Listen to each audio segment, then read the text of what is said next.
How big is that going into a game against Alabama? That kind of event? I don't know that what we did in those games has anything to do with the next game. You know what I mean? You can make all the improvement and done better and done this and done that. We weren't playing Alabama. You know what I mean? We're playing Alabama now, and we got to go play our best game.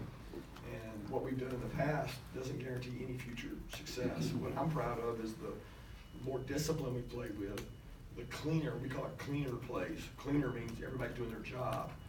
It's not just the result, the yard, it's 400, this or that, because every opponent was different. I just am pleased with the fact that we're playing cleaner football. We're executing at a high rate. Coach, have you missed the play of David Marshall on defense? Yeah, I was very concerned about this game because you take Superman and Batman and Robin, 7-3 last year. They took over the game, but the third guy out of that trio that plays really good against Tech, he made some huge plays out here in 2016. It's a true freshman, David Marshall, and David Marshall was able to play. That kind of game was his kind of game, so Malik had to step up because without 7-3 out there, I saw 3 get recognized, and I asked him if he could come out and get a couple snaps, but I don't think the Davis would like that. Kirby, did you guys need some the kind of confidence, swagger that you can build up over these last 4 or 5 weeks to go into the kind of match that you have next week? I don't know really what swagger comes from or what it stems from. What we did today, you would think would build swagger, but it has nothing to do with what we're doing moving forward from a defensive perspective. I think continuity and playing well and building momentum helps on offense, but defensively, all we did was just not call one more calls. We have to call next week for the entire 7 days, and that's not easy on young players. They can't. It's hard for them to transition, and so it's hard on us this week because we wanted to have extra walkthroughs where we're still working on our normal defense. But you start doing that, guys, and you're looking past people. Can you describe what you saw from the defensive front? It seemed like they had a really good job of getting off blocks and getting free, getting in the backfield. Effort, backyard football. We told them that better go play like you're at Tucker Little League. Just go play, man. Just go play. League, the same thing.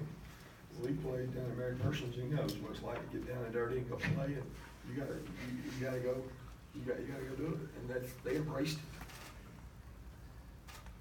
You talk about, when you talk about the players and it being all about the players once the game rolls around. Is there any part of you that's, I don't want to turn this into a we want Bama thing, but is glad that they maybe get a chance to get another crack at this and kind of put last year's game completely in the rear view like that? It's not really about that for us.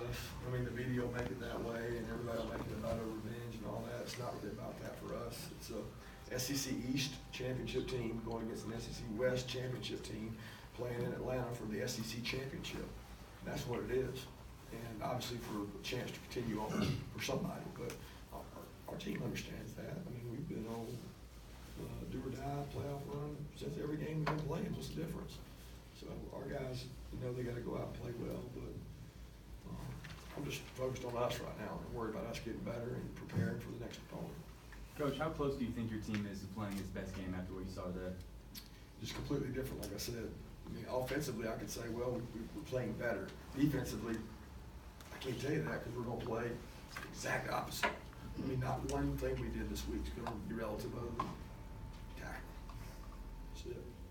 Jordan Davis had a big sack on 4th down. How pleased are you, Kirby, where he's come along this year? Oh, I love the kid. He's such a bright kid, man. He's got great instincts. He loves the game.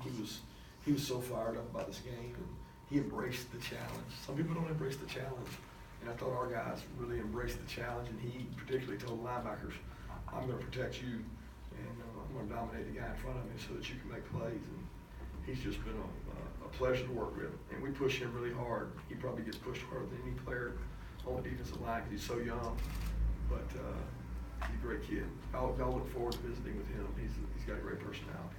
How significant was this win for the seniors, especially knowing that your last home loss was to Tech 2 years ago? Yeah, I didn't realize that. It's significant because I know what it feels like to lose your last game to Tech at home. And personally, I know how that has affected me. And every time I see that picture with my family, I know that was a game that we didn't win. And I told them no regrets. You don't want to live thinking about that. we'll go out and take care of business. And I thought it was great leadership and effort from guys like Terry Godwin and Jason Stanley. I mean, those kids have given so much to Georgia that we appreciate it. What have those guys meant to you personally, this group of seniors? Well, I think personally to me and staff, they bought in. I mean, they came in under a different regime, and they bought into what we believed. And we really had a tale of two seasons, with the first one where it didn't go the way we wanted it to go, and the second one where we had really good buy-in. And those seniors, I mean, you notice out there today, the ones across the field, there were so many that either are not playing or injured or medical. I mean, that was a really big class here. That was a large senior class.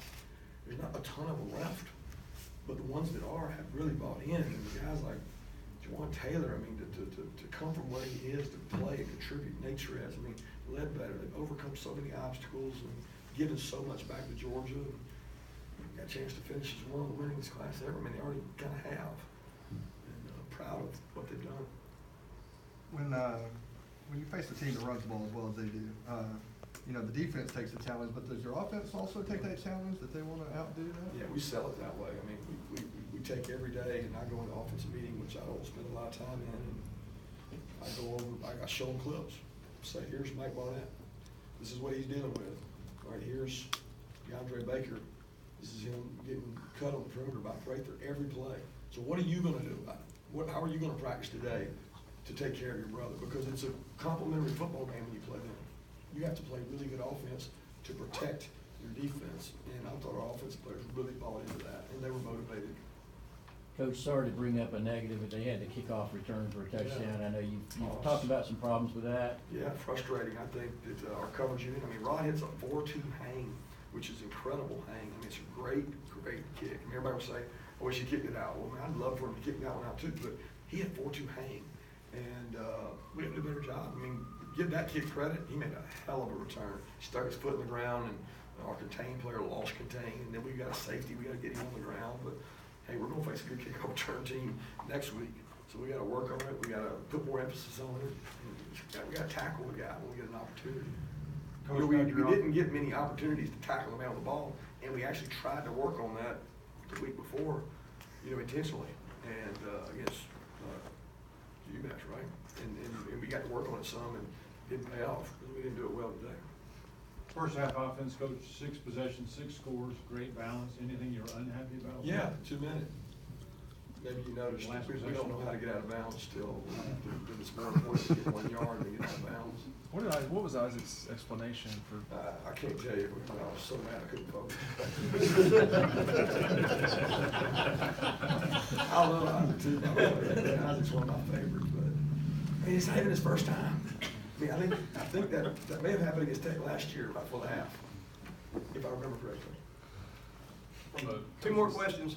From a coaching standpoint, how unique is it to have to install tech throughout the year and work on that? Do you view it as like a necessary evil, or do you guys just kind of take it for what it is? It is what it is. I don't love it, but it is what it is. And you get the cards you're dealt, and that's the cards we're dealt. I mean, if you don't want to play against it, then beat them every year, and eventually you won't have to. So we've got to do a good job of defending it, and that's the only way we know how to prepare for it. Thanks, guys.